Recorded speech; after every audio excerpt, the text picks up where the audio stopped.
Olá, boa noite. Eu sou Vanessa Casalino e sejam bem-vindos ao Cenário Econômico pela TV Brasil, com emissoras públicas de todo o país, diretamente dos estúdios da B3, aqui no centro da cidade de São Paulo.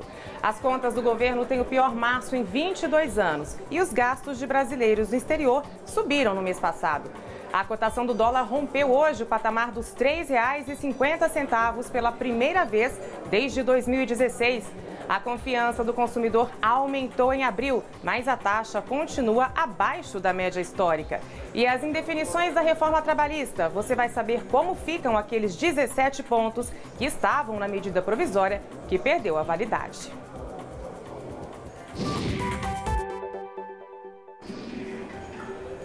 Nós começamos o programa de hoje com uma pesquisa divulgada pelo Ministério dos Transportes, Portos e Aviação Civil sobre a satisfação dos usuários dos aeroportos do país. Nós preparamos umas telas para a gente dar uma olhada melhor nesta pesquisa. Os itens avaliados foram infraestrutura, companhias aéreas, órgãos públicos, facilidades ao passageiro e transporte público. Agora a gente vai ver os resultados em si desses itens. Vamos para a próxima tela. Temos a próxima tela? Vamos lá? Essa pesquisa ela é feita já há algum tempo, justamente para medir a qualidade dos aeroportos, inclui tanto os aeroportos que continuam sob a tutela do governo, administrados pela Infraero, quanto aqueles que foram concedidos à iniciativa privada. Se faz uma avaliação geral e um dado curioso é que o aeroporto de Guarulhos, por exemplo, que é o mais movimentado do país, nem apareceu na pesquisa. A gente vai ver agora a pesquisa ou vamos seguir? Então vamos seguir, gente. O custo-benefício das lanchonetes, esse é um detalhe também, foi o item com a pior avaliação dos passageiros. A gente sabe que isso não é uma surpresa, né, para quem usa frequentemente os aeroportos, em que os preços de um cafezinho, de um simples pão de queijo, são bem salgados. Vamos então para o próximo assunto, gente. Vamos falar o que das contas do governo. Registraram um rombo de 24.828 milhões de reais em março, de acordo com dados da Secretaria do Tesouro Nacional. Isso significa que as despesas do governo superaram as receitas com impostos e contribuições federais no mês passado. Essa conta não inclui os gastos com o pagamento de juros da dívida pública. O governo informou que o aumento do rombo em março deste ano se deve à antecipação do pagamento de 9 bilhões e 500 milhões de reais em precatórios, que são aquelas dívidas do poder público com cidadãos ou empresas reconhecidas por decisão judicial. Do valor total dos precatórios antecipados, 4 bilhões e 900 milhões de reais foram previdenciários, 3 bilhões e 500 milhões de pessoal e 1 bilhão com outras sentenças. A gente tem as telas, então, da pesquisa dos aeroportos. Vamos a elas? Olha, o índice de satisfação, ele deu até uma melhorada, né? Porque agora ele ficou em 4,3, no último trimestre do ano passado, tinha ficado em 4,35. Na verdade, ele diminuiu. E essa pesquisa vai de 0 a 5. Então, 4,35 e 4,3, a gente vê que o brasileiro avaliou bem até os aeroportos. Vamos dar uma olhada na próxima tela. Aeroportos. Esses daí são os mais mal avaliados. Cuiabá, Belém, Vitória e Florianópolis, nessa ordem, foram os que tiveram as piores avaliações. No sentido contrário, né? Florianópolis foi o pior avaliado, de acordo com a tela que a gente tem aí. Qual é a próxima tela que a gente tem? Aí a gente tem os mais bem avaliados. Neste caso, nessa ordem que aparece aí, Curitiba, Campinas, Confins e Natal são os aeroportos mais bem avaliados do país. Aí, como eu disse, né, além de não aparecer nenhum de São Paulo, que é bastante movimentado, nem o de Guarulhos, que é o mais movimentado do país, foi citado por quem foi ouvido na pesquisa como um dos aeroportos mais satisfatórios do país. A gente tem outros itens também. Infraestrutura, a cordialidade dos funcionários de limpeza e segurança, de inspeção e segurança, foram bem avaliados. Olha, 4,54. Limpeza geral do aeroporto também, 4,42. Disponibilidade de tomadas, 3,82. Não é uma nota muito alta, mas é uma nota boa, né? Que nunca passou por essa situação de chegar no aeroporto, não conseguir carregar um celular, não conseguir carregar um equipamento, que às vezes a gente precisa até para trabalhar, né? E tem mais um item, vamos dar uma olhada nele? Qualidade de internet e Wi-Fi 3,27. Tem o que melhorar, né? Vamos para o próximo item, próximas telas. Facilidade aos passageiros. Aí está no sentido contrário, né? O que foi melhor avaliado foi quantidade e qualidade de estabelecimentos comerciais, 3,88.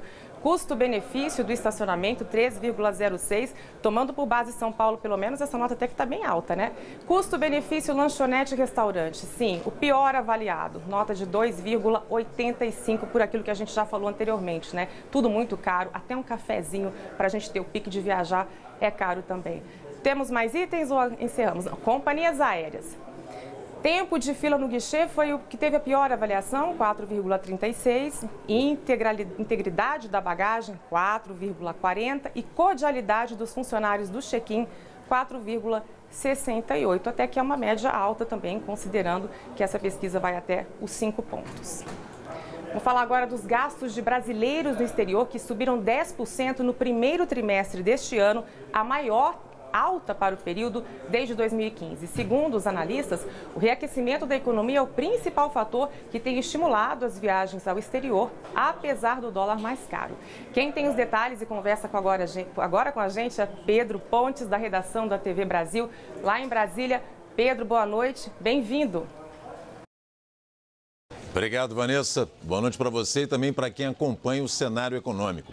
Os gastos de brasileiros no exterior chegaram a 4 bilhões e 932 milhões de dólares no primeiro trimestre deste ano. Os dados foram divulgados hoje pelo Banco Central. Em relação ao mesmo período de 2017, houve crescimento de 10,2%, quando foi registrado o valor de 4 bilhões e 474 milhões de dólares em despesas com viagens internacionais. Esse foi o maior resultado para o primeiro trimestre desde 2015, quando foram registrados 5 bilhões e 232 milhões de dólares. As receitas de estrangeiros ficaram em quase 2 bilhões de dólares nos 3 primeiros meses do ano, contra 1 bilhão e 846 milhões no mesmo período de 2017. Em março, os gastos de brasileiros em viagens ao exterior chegaram a pouco mais de 1 bilhão e meio de dólares. No mesmo mês do ano passado, essas despesas foram cerca de 9 milhões a mais. Já as receitas de estrangeiros no Brasil ficaram em 544 milhões de dólares contra 650 milhões no mesmo mês de 2017. Com os gastos de brasileiros no exterior maiores que as receitas de estrangeiros no Brasil, o saldo das viagens internacionais ficou negativo em quase 1 bilhão em março e perto de 3 bilhões de dólares no primeiro trimestre. Da redação da TV Brasil, Pedro Pontes para o cenário econômico.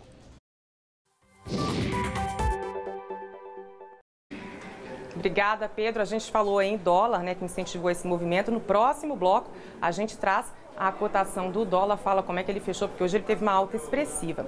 O Banco Central divulgou também a conta de transações correntes em março. As contas externas registraram um superávit de 798 milhões de dólares, o segundo mês seguido de saldo positivo. A conta de transações correntes é formada pela balança comercial, que é o comércio de bens entre o Brasil e outros países, pelos serviços, rendas, remessas de juros, lucros e dividendos do Brasil para o exterior. E o índice de confiança do consumidor registrou uma leve alta no mês de abril, segundo a CNI, a Confederação Nacional da Indústria, mas apesar desse resultado positivo, a taxa ainda está abaixo da média histórica. A gente fala agora com Maurício de Almeida, na redação da TV Brasil, lá no Rio de Janeiro, e ele traz os detalhes para a gente. Oi, Maurício, boa noite, bem-vindo. Oi, Vanessa, boa noite. Realmente foi uma leve alta, como você falou, subiu 0,3% o índice de confiança do consumidor. E agora, no acumulado, ele registra 102,2 pontos. Mas isso está abaixo do que foi registrado no mesmo período do ano passado. No mês de abril do ano passado, esse índice estava 1,2% com o resultado inferior ao de agora. E ele está agora abaixo da média histórica. A média histórica do índice de confiança do consumidor é de 107,9 pontos. E segundo a Confederação Nacional da Indústria, nos últimos 2 anos, a confiança do consumidor está abaixo dessa média histórica, mostrando que o consumidor ainda está um pouco temeroso de voltar às compras. A Confederação Nacional da Indústria diz que ainda é cedo para garantir que nos próximos meses essa confiança vai ser retomada e vai superar a média histórica, voltando a ter uma forte tendência de alta. Se, por um lado, o desemprego está diminuindo e também a inflação diminuindo com juros mais baixos. Isso pode ajudar a melhorar a confiança. Por outro lado, a CNI apurou com os consumidores que eles ainda estão temerosos na hora de contrair novas dívidas, porque estão com medo de ficarem endividados e depois, no futuro, não conseguirem pagar devido às incertezas políticas e econômicas do Brasil. Vanessa.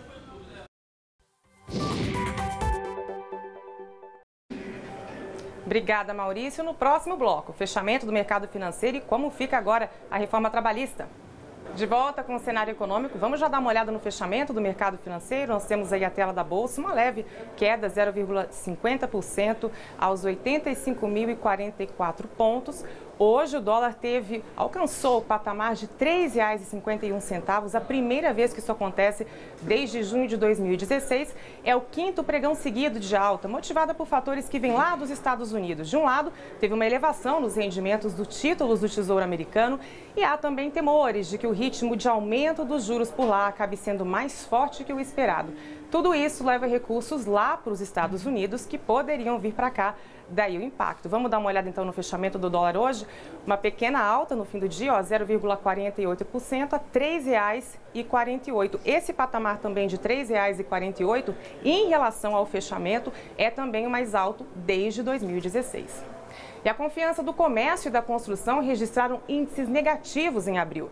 Os dados foram divulgados pela Fundação Getúlio Vargas e quem tem os detalhes de novo é o Maurício de Almeida, que conversa com a gente agora. Maurício.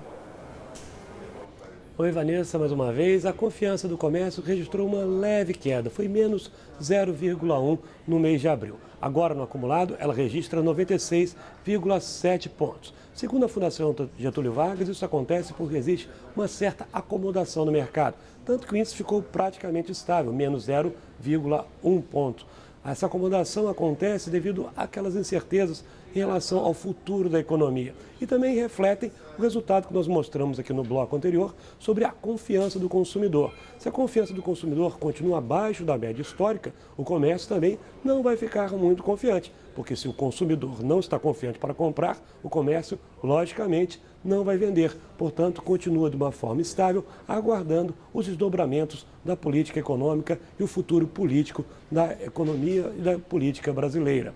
Tanto que os 13 setores do comércio que foram pesquisados, 7 avançaram, estão um pouco mais confiantes, mas os outros não. Então, reflete mesmo que o comércio está naquele compasso de espera bem dividido. Também no índice da construção, também um pouco de queda, uma retração de 0,1 ponto, também perto dali da estabilidade. No acumulado, o índice de confiança da construção registra 82 pontos. E segundo a Fundação Getúlio Vargas, também não acelera o índice de confiança da construção por conta daquelas incertezas em relação ao futuro da economia. Uma boa notícia que a Fundação Getúlio Vargas apurou foi que a construção, o setor de construção civil, está disposto a aumentar as contratações nos próximos meses.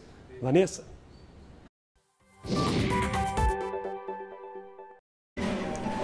E um alerta para os contribuintes que ainda não fizeram a declaração do imposto de renda. O prazo para entrega está chegando ao fim, né? Faltam apenas 5 dias para acabar. Se você está entre os 10 milhões de brasileiros que ainda não entregaram, é bom correr. Quem não fizer a declaração ou entregá-la fora do prazo, paga a multa e fica sujeito. Essa multa é de no mínimo R$ 165,74. O valor máximo chega a 20% do imposto devido. A gente já falou disso aqui no começo da semana, mas nunca é demais lembrar, né? Mais uma vez, a reforma trabalhista está trazendo incertezas. O prazo para o Congresso analisar uma medida provisória sobre o assunto terminou na segunda-feira e sem o exame dos parlamentares. Com isso, os ajustes feitos pela MP perderam a validade. Agora, pontos polêmicos que autorizam, por exemplo, que grávidas trabalhem em locais insalubres, com radiação, frio e barulho, voltam a valer. Para saber como é que fica essa situação, eu recebo aqui comigo Cláudia Securato, advogada especialista em direito do trabalho. Boa noite, Vanessa. Obrigada pelo convite. A gente aqui agradece. Como é que fica essa situação agora? Vamos começar falando da questão das grávidas, que agora elas podem, então, de fato, serem submetidas a esse trabalho em condições insalubres. Então, assim, a reforma trabalhista ela foi votada no dia 11 de novembro. No dia 14 de novembro, foi editada a medida provisória e entrou em vigor uma medida provisória com vários pontos alterando aquela reforma trabalhista de 11 de novembro. Ela tinha o prazo de 120 dias para virar lei, que caducou na segunda-feira, como você bem disse no começo. Então agora valem as regras da reforma trabalhista. E um dos artigos mais criticados da reforma trabalhista foi a questão da gestante trabalhando em local insalubre. A MP veio ajustar esse ponto, porque pela MP a mulher deveria apresentar o seu próprio atestado médico para trabalhar em local insalubre. Agora, na letra da lei, ela pode trabalhar nos locais insalubres, a não ser que ela tenha algum tipo de impedimento. E aí vem uma segunda questão, né? Porque se ela tiver algum tipo de impedimento, ela não fica sujeita também a ser afastada de alguma forma? Mesmo depois quando voltar, por exemplo, da licença maternidade? Se ela tiver algum tipo de atestado, o empregador vai ter que recolocá-la, porque ela tem a estabilidade de gestante. Sim. Tá? Então, a gente ainda tem um cenário de discriminação de mulheres que voltam de licença maternidade, mas eu vejo que isso está mudando muito. As empresas estão abrindo a cabeça e o mercado de trabalho tem que abrir a cabeça. Sim. Agora, é difícil comprovar uma situação como essa? A mulher pode sofrer algum tipo de constrangimento em relação a isso? Porque na prática a gente sabe que existem alguns mecanismos no mercado que são diferentes daqueles que estão na lei, né? Olha, aí a gente entra na questão processual da reforma trabalhista. Certo. Hoje em dia... Que teve bastante alteração também, né? Apesar de se comentar menos, né? Bastante alteração. E é um dos pontos bem importantes da reforma trabalhista. Diminuiu muito o número de processos. Hoje em dia, a prova de qualquer tipo de assédio moral tem que ser muito mais contundente para você buscar seus direitos. Então, a gente tem uma situação aí que o empregador vai ter que realmente fazer algo muito sério para levar com que essa mulher vá ao judiciário. E se for também, o trabalhador recorrendo ao judiciário também está mais onerado agora, né? Ele tem custos que antes ele não tinha? Sem dúvida. E esse é um dos grandes pontos da reforma trabalhista que a gente já está sentindo muito. A queda no número de reclamações trabalhistas. Vocês já sentem isso nos escritórios? Sim, sem dúvida. Existem estudos do TST, inclusive, que apresentam uma enorme queda do número de reclamações trabalhistas. E isso porque ficou mais caro processar. Sim. Antes, o empregador não tinha nenhum ônus, o empregado não tinha nenhum ônus quando ajuizava a ação. Agora, se ele perder a ação, ele tem que pagar honorários advocatícios, custas processuais. Ficou mais caro processar, tem que ter mais responsabilidade para processar. Pensar duas vezes, né? Tem que valer a pena mesmo.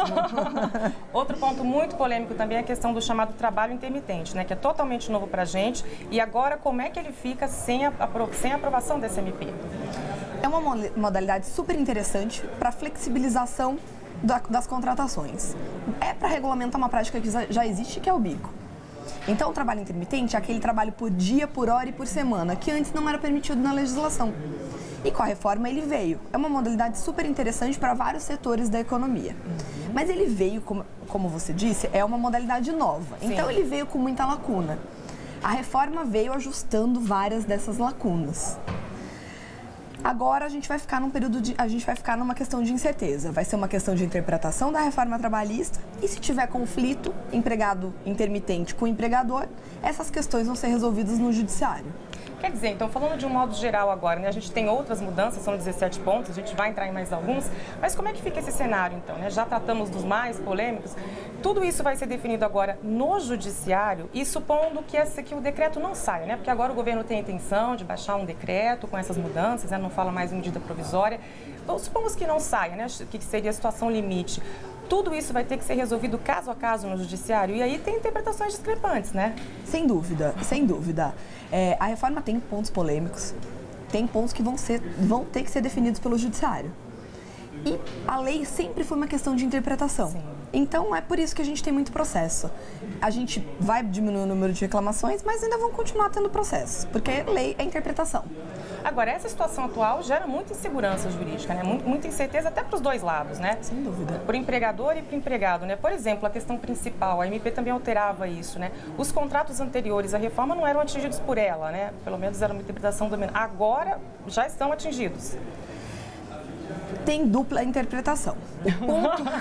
O ponto mais importante da MP, para mim, que é o mais crucial, era que a MP dizia que a reforma trabalhista era válido para todos os contratos de trabalho vigentes. Então, resolvia a questão da temporalidade que a gente fala. Voltando para a reforma trabalhista original, não está dizendo se vale para novas contratações ou para todas as contratações. Então, isso vai ter que ser decidido caso a caso no judiciário. E há alguma outra possibilidade? Por exemplo, portarias do Ministério do Trabalho, alguma normatização por parte do Ministério, ela seria capaz de esclarecer isso ou ainda não teria essa força suficiente? Seria, para resolver essa pendência, esse problema, essa problemática que a gente está, teria que ser um decreto, tá? A gente precisa do legislativo para legislar, né? Sim. Então, para resolver essa questão das lacunas da lei de um modo mais incisivo, teria que ser um decreto. E agora a gente tem que aguardar para ver se ele vai acontecer ou não. Se não, é ficar nessa situação. Quer dizer, quem acha que pode estar tendo o seu direito violado, é bom produzir provas, tentar produzir essas provas. O que é que as pessoas podem fazer? Quem agora entrou nesse limbo, né? Que estava protegido até há pouco tempo, agora não está mais. O que é que essas pessoas, esses trabalhadores devem fazer? Ficar atentos se eles acham que estão sendo vítimas de alguma violação ou se eles acham que depois a situação pode mudar, se reverter, né? Se esse cenário da MP voltar a valer, por exemplo, esse tempo que ficou no limbo, ele pode ser questionado depois? Como que fica? A gente eu vou te falar que os operadores do direito vão sofrer, porque a gente tem aí 3 cenários, né? Então, antes da reforma trabalhista, lei antiga, lei de 43... reforma trabalhista, MP e agora a reforma trabalhista. Então vai ser complicado aí como que a gente vai trabalhar a questão dos períodos, o que valia em cada período, né? Pois é. Vai ser difícil e vai ser muito caso a caso.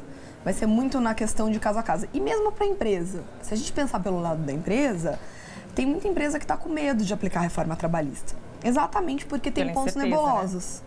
Justamente. E essa questão do caso a caso, as pessoas têm dificuldade de compreender, mas pode ser que eu ingresse com a mesma situação que você na justiça, você também, e o resultado seja completamente distinto, né? Por que isso acontece?